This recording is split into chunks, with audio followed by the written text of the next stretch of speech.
Okay, so today we're talking about D'Artagnan versus Darktagnan. Underrated versus overrated. That's what I'm classifying them as. Overrated versus underrated. And this guy is D'Artagnan. You know, good old, you know, Puss in Boots, if you will. So these are their stats. I mean, they're both really good. Don't get me wrong. Does anybody even know anything about these two? Like at least D'Artagnan. Like I know everybody knows at least something about Darktagnan. And it's because of his 10k DPS when strengthened. They both are really good. Dark is ass. I don't know about that.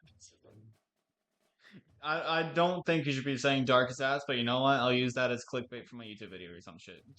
You know what? I'll take a screenshot real quick. Bam. Just took a screenshot of your message so that I can include it for clickbait. But so I want what I want to do is I want to compare the two, right? So I want to compare the two, use their stats against each other, and show people that honestly, D'Artagnan is not that much worse than Darktagnan. Because I'm so tired of people including Darktagnan in the top 10 Ubers and then not even considering D'Artagnan. You think that Darktagnan is good as generalist, but it's like 10 times better as an anti-traitless? Yes, Darktagnan as an anti-traitless is absolutely fucking phenomenal. 30,000 DPS against traitless whenever it's strengthened is fucking phenomenal. Especially for something with its attack frequency, recharge time, and HP. His HP is also one of his, strengths. But what I want to do is I want people to notice that they have the exact same LD and slightly different range, which doesn't really change much. The range doesn't really change much, and the LD is the exact same. The only differences are that this one strengthens and has massive damage against straightless. Meanwhile, this one is actually slower. I didn't realize this guy was slower. But he has massive damage to traded and no strengthen. They have, and actually, this one has more knockbacks. That's something to consider. Having more knockbacks is really good. Slightly longer force swing, but that doesn't really matter most of the time. Shadow Gao is the best unit trust. Okay, maybe in 20 fucking 18. But Meowsketeer also mainly has lower damage base and lower HP. But consider this, right? Against traded, so we're talking about generally, right? Because Dark against traitless, obviously Darktagnan is one of the best anti-traitless, even to this day. But in general use, since that's typically what people are considering for their Uber tier rates, compared to Shadow Gao, no, because they're completely different units. They have completely different stats, completely different uses, other than traitless. But anyway, D'Artagnan, D'Artagnan has what? So against a majority of traits, he has 12,000 DPS effectively. So closer to 13,000 DPS. This is at level 30, by the way. And this is from full HP to dead. D'Artagnan only has 10k DPS when strengthened, and that's at strengthened. So only 60% of the time, maybe if even, will he actually be at 10k DPS, which is still worse than D'Artagnan's DPS against traded, obviously. And of course, he's not immune to Curse, but that's just because he came out before Curse was really a big deal. And even then, I feel like Curse is not that big of a deal. Uh, but especially since he targets anything with the trait, so like just don't use him against relics. Like that is kind of common sense to me. But regular is much better as a generalist because it targets more traits and has 10k DPS against everything, but traitless when not strengthened. True, yes. Because this. Sorry, I was having to read that. I was having a mind fart. Yeah, this guy doesn't need strengthen to have good DPS. He also has more knockbacks, and he's just. I mean, 12k DPS is not a laughing matter. Most of the anti-trait are OP though. Yeah, like just don't use him against relics and metals. Those are like the only two traits that you really can't use him against. Because even Aku, like his damage with his pierce, 550, like he pierces 225 range in front of him, by the way, which is actually really good for an LD like rusher unit. And he attacks often. He does a lot of fucking damage. Your main point is strengthen. You need to lose HP to get exactly. Which his strength, to be fair, his strengthen is better than most strengthens. It is at 60% HP, but what he has to get knocked back twice in order for that to happen. So he has 2 repositions for that. Meanwhile, D'Artagnan still has 5 spare repositions. Uh, with his still higher general DPS. And so and then at that point, the only differences are HP, right? This guy's HP is obviously higher. But like to be fair, to be fair, in order for his damage to really be amazing, he has to be at 60% health. So it's not actually this extremely high, but 90k is insane for a level 30. Like, I will say that.